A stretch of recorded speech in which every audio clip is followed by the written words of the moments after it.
오늘은 미가서 1장 8절에서 9절까지 말씀 묵상하겠습니다. 1장 8절에서 9절까지 말씀했습니다. 이러므로 내가 애통하며 애곡하고 벌거벗은 몸으로 행하며 들깨같이 애곡하고 타조같이 애통하리니 이는 그 상처는 고칠 수 없고 그것이 유다까지도 이르고 내 백성의 성문 곧 예루살렘에도 미쳤음이니라. 아멘. 진짜와 가짜 목사를 구별하라. 야곱의 허물과 이스라엘 족속의 추알, 이스라엘 전체가 하나님의 심판을 당하는 것은 그들이 저지른 죄와 허물 때문이죠. 그리고 마음의 산당, 허물과 죄, 하나님의 말씀과 뜻에 무지하고 그것을 거역하고 불순종하는 마음의 산당, 우상숭배를 헐어버려야 되죠. 무지와 교만, 완악함, 이것이 다 거역함, 이것이 다 우상숭배 요소들이에요. 그러니까 허물과 죄로 인해서 심판을 받게 될 이스라엘과 그들의 죄를 덥습하고 동일하게 하나님의 심판에 직면하게 될 유다, 하나님의 말씀과 심판의 뜻을 알게 된 선지자는 애통하고 슬퍼하며 탄식하며 기도하게 되지요. 8절에 이러므로 내가 애통하고 애곡하고 벌거벗은 몸으로 행하여 들깨같이 애곡한다. 타조같이 애통하고 있다. 선지자의 애통과 애곡, 이 애통이 히브리의 사파드입니다. 애도하다, 슬퍼하다. 이 말은 사람이 죽어서 장례할 때 슬퍼하는 그 슬픔과 고통과 탄식이에요. 그러니까 사람이 죽었을 때 특히 가족들이 우리의 곁을 떠났을 때 당하는 그 슬픔과 눈물, 이러한 애통을 가지고 지금 하나님의 백성들을 위해서 애통하며 기도하는 선지자. 그러니까 하나님의 백성들의 죄와 허물의 결과로 심판을 당하며 죽음에 이르게 될 것을 알고 그 말씀은 반드시 성취될 것을 알기 때문에 또 실제로 당시 하나님의 백성들의 죄악의 실태를 눈으로 보고 경험한 선지자였기 때문에 이 하나님의 심판이 매우 두려울 것이죠. 슬퍼하며 애통하는 선지자, 아무리 하나님의 말씀을 전해도 듣지 않고 돌이키지 않고 회개하지 않는 하나님의 백성들 때문에 슬퍼하며 탄식하게 되는 것입니다. 하나님의 진노의 심판으로 패망하게 될 언약의 백성 이스라엘, 벌거벗은 몸으로 타조같이 애곡하고 이스라엘 백성들이 장차 아수르의 포로가 되어 혹은 바벨론의 포로가 되어 끌려가는 모습이죠. 옷도 입지 못하고 벌거벗은 몸으로 포로가 되어갈 것이다. 예언적인 모습을 보여주고 있는 것입니다. 이사야 선지자도 동일하게 이 상황에 대해서 예언하였습니다. 이사야 20장 2절로 4절에 그때 여호와께서 아모스의 아들 이사야에게 말씀하여 이르시되 갈지어다 내 허리에서 배를 끄르고 내 신발에서 신을 벗을지니라 하시매 그가 그대로 하여 벗은 몸과 벗은 발로 다니니라. 여호와께서 이르시되 나의 종 이사야가 3년 동안 벗은 몸과 벗은 발로 다니며, 이사야 선지자는 3년 동안, 이야 정말 안타깝습니다. 애굽과 구슈에 대하여 징조의 표가 되었다. 이와 같이 애굽의 포로와 구스의 서랍힌 자가 아수르 왕에 끌려갈 때에 젊은 자는 늙은 자가 다 벗은 몸과 벗은 발로 볼기까지 드러내어 애굽의 수치를 보일 것이다. 이런 말씀도 하시죠. 수치, 벌거벗은 몸으로 포로로 끌려가는 수치를 당하게 될 것이다. 그러니까 아브라함의 언약의 백성, 복의 근원이 되고 제사장의 나라가 되어야 할 이스라엘이 정체성과 사명을 상실하고 가치없는 존재가 되어 이방인들에게 짓밟혀 벌거벗고 포로로 끌려가게 될 것을 하나님이 말씀하셨고, 선지자는 그 말씀을 그대로 믿는 것이죠. 장차 되어질 일이고 실제적으로 하나님의 백성들은 너무나 심각한 죄악 가운데 살아가고 있고, 이것 때문에 애통하며 탄식하는 선지자. 하나님의 말씀과 뜻, 예언의 말씀을 들은 선지자들은 모두 다 이러한 슬픔과 탄식으로 무지하고 완악한 하나님의 백성들에게 많은 박해와 무시를 당하면서도 간절한 마음으로 하나님의 말씀을 전하며 탄식하며 기도했습니다. 이 말씀을 우리가 그대로 적용을 시켜보죠. 우리는 장차 오실 예수 그리스도의 재림과 요한계시록의 마지막 심판에 대해서 알고 또 믿고 있습니까? 이 세상이 하나님의 심판 가운데 떨어지게 될 것, 세상은 말할 것도 없지만 그들이 심판받게 되는 원인 제공자인 교회와 하나님의 자녀 백성들, 첫째는 이스라엘 언약의 백성들이 되겠죠.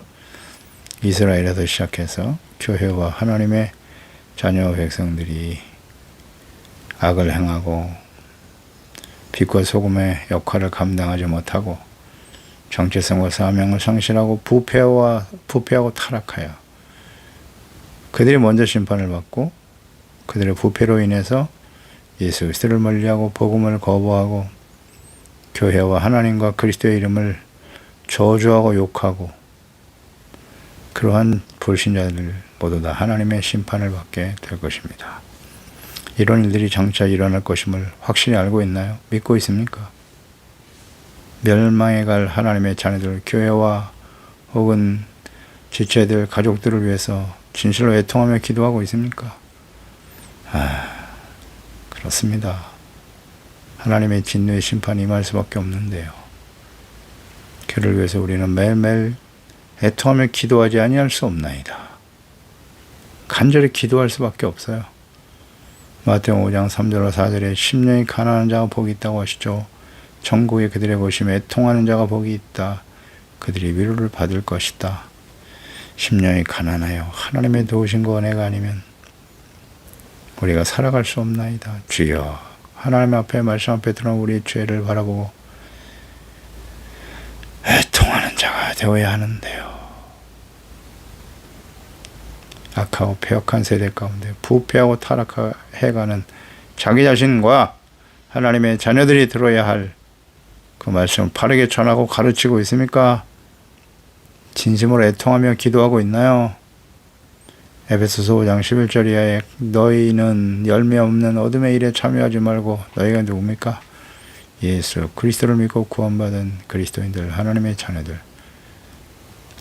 도리어 책망하라. 그들이 은밀히 행하는 것들은 말하기도 부끄럽다. 그러나 책망받는 모든 것은 빛으로 드러나게 되는데 그러므로 이르시기를 잠자는 자야 깨어서 죽은 자들 가운데서 일어나라고 외치고 계시네요. 죽은 자들 가운데에서 예수님은 산자와 죽은 자를 심판하러 오십니다. 죽은 자들이 누굽니까? 육의 생각은 사망이라고 하셨죠. 육에 속한 사람들이 죽은 자들입니다. 육체의 욕망을 따라 살아가는 사람들. 잠자는 자, 이전에 육체의 정욕, 안목의 정, 이 세상의 사랑을 쫓아 살아왔던 죄와 허물 가운데 죽었던 상태에 있었던 우리를 그리스도께서 우리를 살려내셨는데 이전의 모습으로 다시 돌아간 거예요. 그들 가운데서 일어나라. 그리스도께서 너에게 비치지 아니하셨느냐. 그런즉 너희가 어떻게 행할지를 자세히 주의하라고. 에베소서 5장 15절 지혜 없는 자같이 하지 말고 오직 지혜 있는 자같이 하여 세월을 아껴라. 때가 악하다. 그러므로 어리석은 자가 되지 말고 오직 주의 뜻이 무엇인가 이해하라. 아멘. 주님의 뜻이 무엇입니까? 거룩하고 의롭고 진실한 하나님의 자녀답게 사는 거예요. 그리스도를 본받고 그리스도와 함께 십자가를 지고 주님을 따르는 거예요. 자기를 부인하고 그리스도와 함께 우리가 죽은 겁니다. 그리스도와 함께 못 박고 날마다 죽노라 고백했던 위대한 사도 바울과 같이 우리도 날마다 죽어야지요. 완전한 사람들이 아닙니다. 9절에 있는 그 상처는 고칠 수 없고 그것이 유다까지도 이르고 내 백성의 성문 곧 예루살렘에도 미쳤다. 선지자 애곡하고 애통하는 이유가 있어요. 북이스라엘의 상처가 고칠 수 없고 그래서 이 상처는 죄악이죠. 유다까지도 내 백성의 성문 예루살렘까지 영향을 끼치고 있기 때문이다. 여로보암 금송아지 우상으로 시작한 북이스라엘 마지막 호세아 왕까지 이르러 회개하고 돌이키지 않죠. 금송아지 버리지 않습니다. 대단한 믿음이에요. 결국 아수르에 의해서 멸망을 당하게 될 것이고 하나님을 버리고 우상을 향해 달려가는 북이스라엘의 모습, 그들의 죄악이 유다에게도 그대로 계승되어질 것이다. 심각한 영향을 끼치고 있었죠. 요담의 아들인 아하스 왕 시대에 북이스라엘과 동일한 바알과 아세라 우상 섬기는 자가 되었습니다. 예루살렘 성전까지 더럽혀지고 있었어요. 그렇기 때문에 애통하지 아니할 수 없나이다. 선지자 애통이죠. 유다왕 히스기야 6년의 아수르에 의해서 이스라엘이 멸망을 당합니다.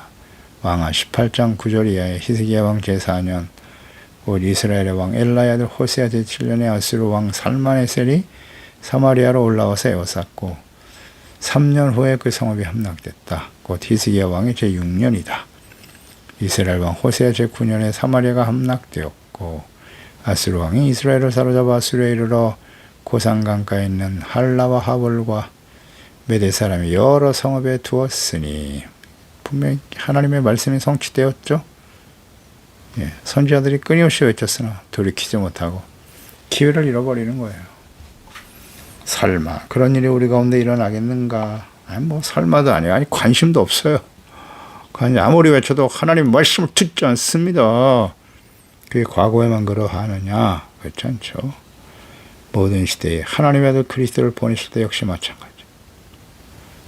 오히려 하나님의 아들 그리스도를 율법을 어기는 심각한 죄인이라고 여기고 십자가에 못 박아버렸어요. 지금까지 2000년이 지났는데 지금까지 믿지 않아요. 하나님의 언약의 백성들의 모습이 이러할 텐데 이방인 중에 구원받은 우리 그리스도인들 어떨까요? 다를까요? 그들과? 그들보다 더 악하다고 봐야죠. 너무나 쉽게 부패하고 타락하는 하나님의 자녀 백성들. 끊임없이 말씀과 기도, 성령님의 인도하심, 말씀, 묵상, 기도, 성령의 인도하심을 따르는 경건의 삶을 실천하고 하나님 말씀 앞에서 회개하고 돌이키고 의롭고 진실한 하나님의 자녀답게 살아가는 일을 게을리하면 그것이 우리의 삶의 가장 중요한 가치 우선순위임을 끊임없이 가르치고 증거하는 참된 목자가 아니면 다 부패하고 타락하게 돼 있어요.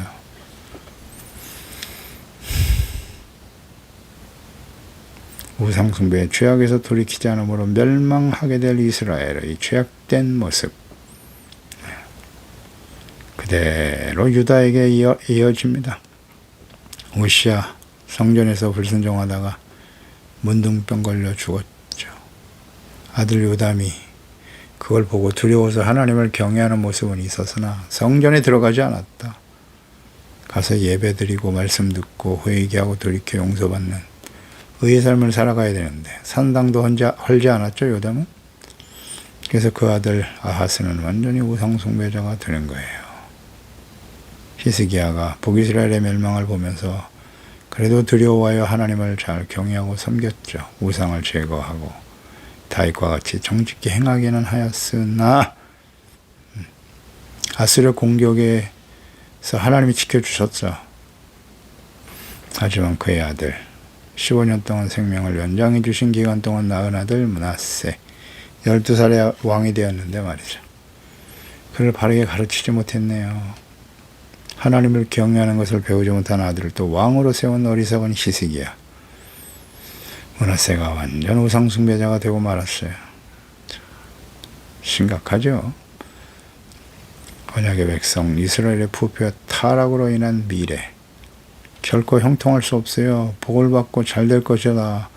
이런 허황된 말씀을 전하며 하나님의 백성들이 더욱더 담대하게 범죄하게 하는 일을 계속하게 하는 것. 참 선지자가 아닙니다. 거짓 선지자들이 훨씬 더 많았어요. 장차 성취될 하나님의 말씀을 알고 믿는다면 당연히 멸망하게 될 하나님의 백성들의 비극을 알고 애통할 수밖에 없고 애통하며 기도하며 하나님의 말씀을 전할 수밖에 없습니다. 오늘 이 시대를 한번 우리가 적용시켜 보세요. 예수님의 재림과 마지막 심판이 임박한 시대 아닙니까? 예? 이 천국 복음이 모든 민족에게 증언되기 위하여 온 세상에 전파되리니 그때야 끝이 올 것이라고. 천국 복음이 모든 민족에게 오늘 이 시대에는 모든 위성으로 숨겨진 민족은 없어요. 과거에는 몰랐어요. 뭐 그렇게 오래 걸리지도 않아요. 몇백 년 전만 해도 누가 어디에 살았는지 알 수가 없었어요. 배를 타고 항해를 시작하면서 대륙들을 발견하고, 그러나 지금은 ICT 산업이 발전한 이 시대는요, 숨겨진 민족이나 나라는 없습니다. 그냥 모든 한순간에 그 모든 지역의 사람들 움직임까지 다 볼 수 있어요. 그들에게 복음이 전파되고 있습니다. 지금이 끝이 아닌가요? 예수님의 재림과 마지막 심판이 임박한 시대에 우리가 살아가고 있어요. 이거 틀림없잖아요. 부인할 수가 있나요?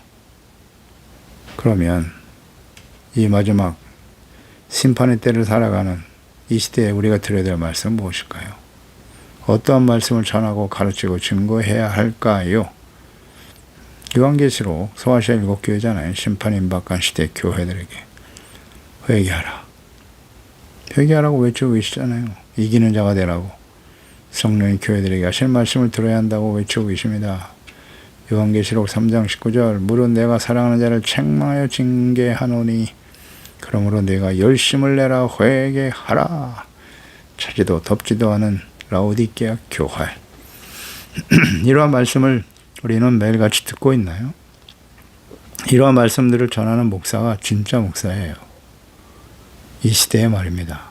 세속적인 욕망과 성공, 번영, 부와 권력을 얻는 것, 질병을 치료받고 건강하게 오래오래 잘 사는 것이 축복이고, 이것만을 계속 강조.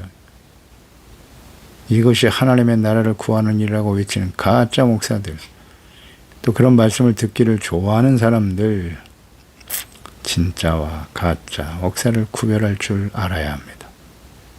교회에 출석하는 성도들, 세상에서 힘들게 살아가는 그들에게 위로와 소망을 주고 미래에 대해 긍정적이고 희망을 갖도록 하는 것이 하나님의 뜻이다 라고 생각해요. 죄에 대한 책망이나 회개하라는 말씀을 전혀 하지 않습니다. 사람들이 그저 듣기 좋아하는 말씀만을 전하는 목사들, 가짜일 가능성이 많아요. 이건 철저하게 하나님 중심이 아니에요. 사람 중심인 거예요. 잘 묵상해 보세요. 우리 그리스도인, 예수 그리스도를 믿고 구원받은 하나님의 자녀와 그렇지 않은 세상 사람과의 차이가 뭐예요? 우리가 예수 믿기 이전과 예수 그리스도를 믿고 구원받은 하나님의 자녀가 된 이후에 가장 중요한 본질적인 차이는 무엇입니까? 그 이전에는 자기 중심으로 살았어요. 철저하게 사람 중심이죠. 그러다가 예수 그리스도가 우리의 삶의 주인이 되시고 영이신 하나님을 알게 되고 그분의 뜻을 따라 순종하는 거룩하고 의로운, 오직 나의 영광이 아니라 나의 이익이 아니라 하나님의 나라와 주의 이름을 높이고 주님의 영광을 나타내는 삶이 중심이 되는 삶으로의 변화잖아요. 그렇다면 마땅히 우리 그리스도인의 삶은 철저하게 하나님 중심이 되어야 하고, 그런 사람들이 모여있는 교회는 사람 중심이 되어야 합니까? 하나님 중심이 되어야 합니까? 사람들 눈치를 보고 있어요. 사람들이 듣기 싫은 말을 안 해. 사람들이 듣기 좋아하고 사람들을 더 많이 모으고 교회 부흥이라는 그 말을 앞세워서 말입니다. 그저 더 많은 사람 모이고 재정이 더 많아지고 크고 화려한 교회를 짓고, 그것이 하나님의 나라를 위한 것이라고 계속 외치고 있습니다. 자신의 죄를 깨닫고 애통하고 회개하라고 외치고 있지 않아요. 회개하라는 말. 성도들 다 나가버리죠. 싫어하니까. 듣기 싫어하는 말을 안 해요, 사람들이. 철저하게 사람 중심이죠.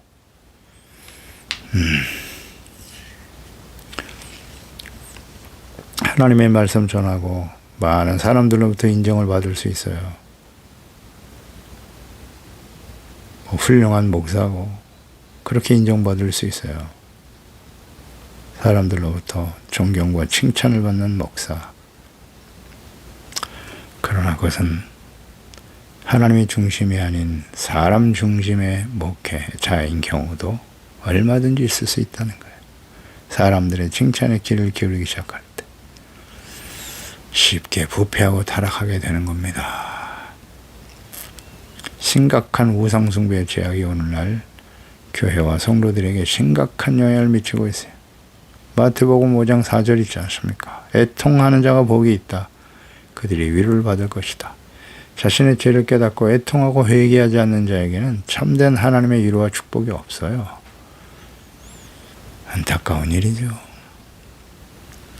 어느 교회 장로가 탄식하는 글을 올린 것을 보았어요. 간디가, 인도의 간디죠. 예수는 좋지만 교회는 싫다라고 말했는데, 나는 요즘 절대 공감하고 있다. 교회와 신앙생활 자체가 싫어졌다. 목사가 성자가 되기를 바라는 것은 아니지만 사기꾼이 되어서는 안 되지 않는가. 더구나 사기꾼 목사를 교인들이 하나님의 종이라고 편들어서야 되겠는가. 목사가 재정부장을 데리고 교회 재정을 사적으로 유용하고 축내는 것을 보면서, 그리고 많은 교인들이 그런 목사의 편을 드는 것을 보면서 장로로서 슬퍼하며 탄식하노라 라는 글을 기록한 것을 보았죠. 하나님 앞에서 하나님의 권위 아래에서 하나님의 영광을 위해 살자고 코람되어 외치고 있는 교회에서 왜 목사들이 재정과 재산 때문에 자신의 명예와 세속적인 영광을 위해서 교회를 마치 자신의 소유물인 것처럼 자녀들에게 세습하고 성도들을 자신의 욕망의 대상으로 여겨 성적 일탈 등이 끊임없이 일어나고 있는데 왜 이런 일이 반복되고 있는 것일까요? 그리고 왜 교인들은 그런 목사의 비리를 눈 감아주는가? 최근에 교회 개혁실천연대가 인사이트 리서치와 공동으로 개신교계 인사 125명을 대상으로 오늘날 교회가 본연의 모습을 가지고 있는가? 라는 설문조사를 했어요. 그 결과를 보면 하나님이 기대하시는 교회, 본래 교회의 모습을 100점이라고 했을 때 오늘날 한국교회 평균 점수는 몇 점 정도인가? 43점이다 라고 대답했다고 해요. 답변이 나왔다고 해요. 40점, 글쎄요. 40점이나 될까요? 그러니까 한국 교회에 대한 부정적인 이런 평가를 내린 이유는 한국 교회가 너무 개교회주의적이고 기복적이다. 그리고 사회 권력층을 대변하는 등 세속주의에 사로잡혀 있기 때문이다. 대략 30% 정도가 이렇게 응답을 했고요. 그다음 부패지수가 높아지는 등 자정 능력을 상실했다, 교회는. 이것이 이제 한 13% 정도. 두 번째로 많은 대답을 했다고 합니다. 이번 설문의 응답자는 선교단체 혹은 청년단체, 개신교, NGO, 언론기관, 신학자, 젊은 목회자 등 개신교인들이 평신도가 한 56%, 목회자가 44%를 대상으로 조사한 것이라고 해요. 만약 불신자들이 평가도 여기에 들어갔다면 아마 20점 미만이지 않았을까 그런 생각을 해봅니다. 이 시대와 그리스도인들이 부패와 타락, 이것은 매우 심각한 수준이고요. 더욱더 앞으로 심화되어져 가겠죠. 그것이 이제 하나님의 심판의 당위성이 되는 것이니까요. 과거 이스라엘 백성들이 그랬듯이 선지서를 우리가 좀 계속 묵상하고 있는데요. 이 선지자들을 통해서 하나님이 선포하고 증거하셨던 말씀, 그 하나님의 백성들의 죄악의 실태가 어떠한가 자세히 말씀하고 있죠. 그리고 그 결과가 어떻게 될 것인가를 말씀하고 있기 때문에 하나님의 말씀이 변하지 않는 것처럼 하나님의 자녀 백성들 특성 역시 변하지 않아요. 그리고 이 선지자들이 끊임없이 외치고 있는 가장 중요한 핵심적인 하나님의 말씀과 가르침은 심판이 임박했다는 거예요. 심판이 임박한 시대의 하나님의 백성들의 모습이 이와 같더라는 거죠. 왜 이렇게 하나님의 백성들이 하나님의 심판 앞에 설 수밖에 없는가? 그 원인은 하나님보다 재물을 주인으로 섬기는 가짜들이 너무 많다는 거죠. 하나님과 재물을 겸하여 섬길 수 없다고 분명히 말씀하시는데 하나님보다 재물, 돈을 더 좋아해. 예수님 당시에 바리새인들도 그랬죠. 뭐 이 시대는 더욱더 그러하고요. 돈이 지배하는 세상입니다. 요즘은. 하나님의 말씀과 뜻을 임의로 해석하고 가르치고 사람들이 듣기 좋은 말씀만을 전하는 거짓 목사들, 이것이 교회가 그리스도인들이 부패하는 가장 중요한 원인 중에 하나예요. 디모데후서 4장 1절에 하나님 앞과 살아있는 자와 죽은 자를 심판하실 그리스도 앞에서 그가 나타나실 것고 그의 나라를 두고 엄히 명하노니, 사도 바울이 디모데에게 이때 목회자들에게 하시는 말씀이에요. 너는 말씀을 전파하라. 때를 얻든지 못 얻든지 항상 힘써야 한다. 범사에 오래 참음 가르침으로 경책. 보세요. 이 마지막 때에 죽은 자를 심판하실 그리스도 앞에서 예수 그리스도의 재림이 임박한 시대에 하나님의 말씀을 가르치고 증거하는 일에 항상 힘써야 돼요. 그런데 이 시대에 목사들이 전해야 될 말씀이 뭐냐? 경책, 경계, 권하라, 책망입니다. 죄를 깨닫게 하고 공개적으로 선포하고 드러내라는 거예요. 그리고 바로 잡아야 한다고. 때가 이르리니 사람들이 바른 교훈을 받지 아니하며 귀가 가려워서 자기의 사욕을 따를 스승을 많이 두고 또 그 길을 진리에서 돌이켜 허탄한 이야기를 따르게 될 것이다. 아멘이죠. 마지막 때가 될수록 사람들이 귀가 가렵다. 자기가 듣고 싶은 말씀만 듣는다는 거예요. 그리고 그 사람들이 듣고 싶은 말씀만 쏙쏙 뽑아서 가르치고 전하는 목사. 가짜 목사의 가능성이 큽니다. 그래서 가짜와 진짜를 잘 분별하는 지혜가 필요한 시대입니다. 기도하겠습니다. 하나님 아버지, 오늘도 주의 말씀을 묵상합니다. 미가 선지자를 통해서 이제 마지막 심판을 향해 달려가는 북이스라엘, 그들이 장차 받게 될 하나님의 진노의 심판으로 인해서 선지자는 하나님 앞에 애통하고 통곡하며 기도하고 있습니다. 하나님의 말씀과 뜻이 이루어질 것을 알았기 때문이지요. 주여, 오늘 이 시대도 이제 예수 그리스도의 복음이 모든 민족에게 증언되고 있고 예수 그리스도의 재림과 요한계시록의 마지막 그 심판의 예언의 말씀이지 않습니까? 그 말씀들이 성취될 것을 알고 있는 저희들일 텐데 우리 가족들, 사랑하는 형제들, 지체들, 이웃을 하나님의 자녀들이죠. 사실 하나님의 관심은 하나님의 자녀들이에요. 그들이 하나님의 진노의 심판 가운데 떨어질 것을 바라보며 애통하며 간절히 부르짖고 기도하는 것 같이 주여, 이 말씀을 듣고 있는 우리 소중한 하나님의 자녀들, 우리 가족들만큼이라도 근신하여 깨어 있게 도와주시옵소서. 세상은 점점 어두워지고 악을 향해 달려갈 것입니다. 교회와 그리스도인들은 더 부패하고 타락하게 될 거예요. 그곳에서부터 하나님의 심판이 시작되겠죠. 주여, 이 말씀을 우리가 이 시대에 어떤 말씀을 들어야 할 것인가를 잘 생각하게 하시고 선지서 말씀을 계속 묵상하지만 듣는 사람이 없습니다. 에스겔 선지자에게도 하나님 말씀하신 것처럼 내가 너를 파수꾼으로 세웠다. 저들을 근신하고 깨어 준비시켜야 된다고 외치라고 말씀하시면서 그러나 듣는 사람이 많지 않을 것이다. 그런 너는 듣든지 아니 듣든지 하나님의 말씀을 전파하고 증거하라. 책망, 경계, 회개하고 돌이켜 바로잡아야 한다고 주님 말씀하고 계시는데요. 주여, 종이 이 약하고 패역한 세대의 마음을 빼앗기지 아니하고 주님의 말씀을 빠르게 전하고 이 말씀을 듣는 자들을 깨워서 주님 오시는 날 칭찬과 영광과 존귀를 얻을 수 있도록 도와주옵소서. 준비되게 하소서. 예수님의 이름으로 기도드리옵나이다. 아멘.